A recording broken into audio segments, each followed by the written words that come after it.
Hi friends, welcome back to my channel. Manoj Rohini ఇలా first యానివర్సరీని grand గా celebration చేసుకొని business deal ని కుదిరించుకున్న మనోజ్. ఈ విషయం గురించి ఇంట్లో అందరితో మాట్లాడాలనుకుంటాడు మనోజ్. ఇంకా మనోజ్ రోహిణి ఇంటికి వెళ్ళిన తర్వాత, నానా ఈ రోజు నీకు ఒక గుడ్ న్యూస్ చెప్పాలనుకుంటున్నాను, అదేంటో తెలుసా మీకు అని మనోజ్ అంటుంటే, ఒరేయ్ నువ్వు చెప్పకుండా మాకెలా తెలుస్తుందిరా, ఏంటో చెప్పు అని సత్యం అంటుంటే, ఏం లేదు నాన్న, రేపు మా ఫస్ట్ యానివర్సరీ డే కదా, మేము సెలబ్రేషన్ చేసుకుందాం అనుకుంటున్నాము. ఈ పార్టీ వల్ల మాకు ఒక బిజినెస్ డీల్ కుదిరిద్ది నాన్న, దానికోసం కూడా ఈ పార్టీ అరేంజ్ చేసామని చెప్పేసి మనోజ్ అయితే అంటూ ఉంటాడు. ఇది నిజంగానే మంచి న్యూస్ రా, కాకపోతే కొంచెం జాగ్రత్తగా వాళ్ళతోటి మాట్లాడు అని సత్యం అంటుంటే, అది నేను చూసుకుంటలే నాన్న, కానీ ఈ పార్టీకి మేము ఒక డ్రెస్ కోడ్ అరేంజ్ చేసాం నాన్న అని మనోజ్ అంటుంటే, అవన్నీ మీరే చూసుకుంటారా అని చెప్పేసి సత్యం అయితే అక్కడి నుంచి వెళ్ళిపోతాడు. ఇంకా మనోజ్ అయితే రవిని బాలుని తీసుకొని రూమ్లోకి వెళ్ళిపోతాడు. రూమ్లోకి వెళ్ళాక, ఏంటి మనోజ్ ఏమో చెప్పాలన్నావని రవి అంటుంటే, అది ఇందాక ఒక ఇంటర్నేషనల్ డీల్ కుదరబోతుందని చెప్పాను కదరా, దాని గురించే మాట్లాడదామని పిలిచాను. ఒకవేళ ఆ డీల్ గాని కుదిరిందంటే మాత్రం మనకి మంచి ప్రాఫిట్ వస్తుంది, అలాగే మన ఫ్యామిలీ కూడా డెవలప్ అవుతుందిరా అని చెప్పేసి మనోజ్ అయితే అంటూ ఉంటాడు రవితోటి. కానీ బాలు మాత్రం ఒక్కసారిగా షాక్ అయ్యి మనోజ్ని అలా చూస్తున్నాడు. ఎందుకు అలా చూస్తున్నావు అని మనోజ్ అడిగేసరికి, ఏం లేదురా, ఇన్ని రోజుల నుంచి నువ్వు ఈ ఇంట్లో నేనే ఎక్కువ సంపాదిస్తున్నాను, నాలాగా మీరెవరు సంపాదించట్లేదు అని చెప్పేసి బాగా అనేవాడివి కదరా మమ్మల్ని.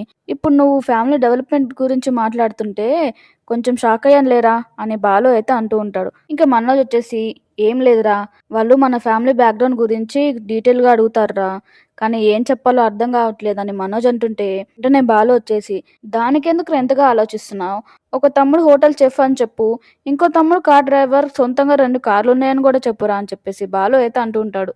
అవునవును, వీడేమన్నా 5 స్టార్ హోటల్లో చెఫా, సాధారణమైన హోటల్లో చెఫ్, నువ్వేమో 2 సెకండ్ హ్యాండ్ కార్లలో డ్రైవర్గా తిరుగుతూ ఉన్నావు, ఇదేలా నేను చెప్పాలరా, నాకు ఫ్యామిలీ బ్యాక్గ్రౌండ్ ఏమీ లేదనుకుంటారని నేను వేరేలాగా చెప్పాను అని చెప్పేసి మనోజ్ అంటుంటే, వేరేలాగా అంటే ఎలా చెప్పావు అని బాలు అడిగేసరికి, నువ్వు ట్రావెల్స్ ఉన్నవి, నీకు 50 కార్లు ఉన్నాయని చెప్పాను రా అని మనోజ్ అనేసరికి ఒక్కసారిగా బాలు షాక్ అవుతాడు. ఏంటి, 50 కార్లకు నేను ఉన్నానా, నాకుంది 2 కార్లు కదరా, వాటికి కూడా నేను నెల నెల లోన్ కడుతూనే ఉన్నాను అని బాలు అంటుంటే, వెంటనే రవి వచ్చేసి, రే మరి నా గురించి ఏం చెప్పావురా అని మనోజ్ని అడిగేసరికి, నువ్వు పెద్ద రెస్టారెంట్ కి ఓనర్ అని చెప్పాను రా అని మనోజ్ అనేసరికి రవి కూడా ఒక్కసారిగా షాక్ అయ్యి, రే దుర్మార్గుడా, అలా ఎలా చెప్తావురా, నేను ఒక సాధారణమైన చెఫ్ కదరా అని రవి అంటుంటే, వెంటనే బాలు వచ్చేసి, నీ గురించినా పర్లేదురా, నువ్వు హోటల్కి వెళ్ళొస్తావు, మరి నా పరిస్థితి ఏంట్రా, నేను 50 కార్లకు ఓనర్ నేనురా, నన్ను చూస్తే ఎవరైనా అలా అనుకుంటారా, పైగా నాకు ఇంగ్లీష్ మాట్లాడడం కూడా రాదు, ఇప్పుడు నేనేం చేయాలరా అని చెప్పేసి బాలు అయితే అంటూ ఉంటాడు. వెంటనే మనోజ్ వచ్చేసి, మీరెవరు ఏమి మాట్లాడక్కర్లేదు, ఆ ఫంక్షన్లో మీరిద్దరు నా బ్రదర్స్గా ఆ ప్రొఫెషన్కి చూడటానికి మంచి లుక్ వచ్చేలా డ్రెస్ కోడ్ కూడా అరేంజ్ చేశాను రా నేను అని మనోజ్ అంటుంటే, డ్రెస్ కోడా అంటే ఏంట్రా అని బాలు అడుగుతాడు.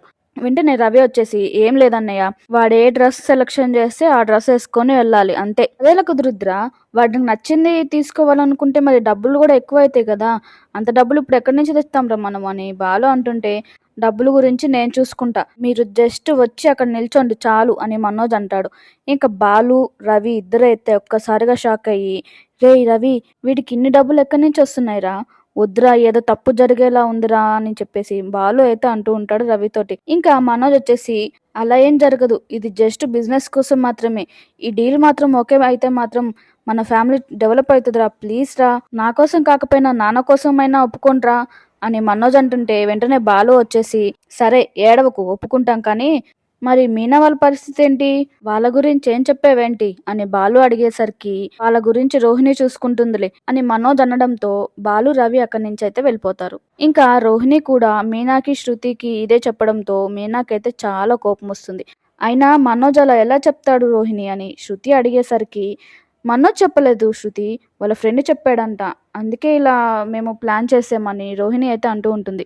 సరే మరి ఇప్పుడు మేమేం హెల్ప్ చేయాలి అని శృతి అడిగేసరికి, ఏం లేదు శృతి, నువ్వేమో ఒక పెద్ద రెస్టారెంట్ ఓనర్ వైఫ్ లా బిహేవ్ చేయాలి, ఇంకా మీనా నువ్వు మాత్రం ట్రావెల్స్ ఓనర్ వైఫ్ లాగా డ్రెస్ చేసుకొని రావాలి మీ ఇద్దరు అని రోహిణి అయితే అంటూ ఉంటుంది శృతి మీనాతోటి. ఈ వీడియో మీకు నచ్చినట్లయితే మా ఛానల్ని సబ్స్క్రైబ్ చేసుకోండి.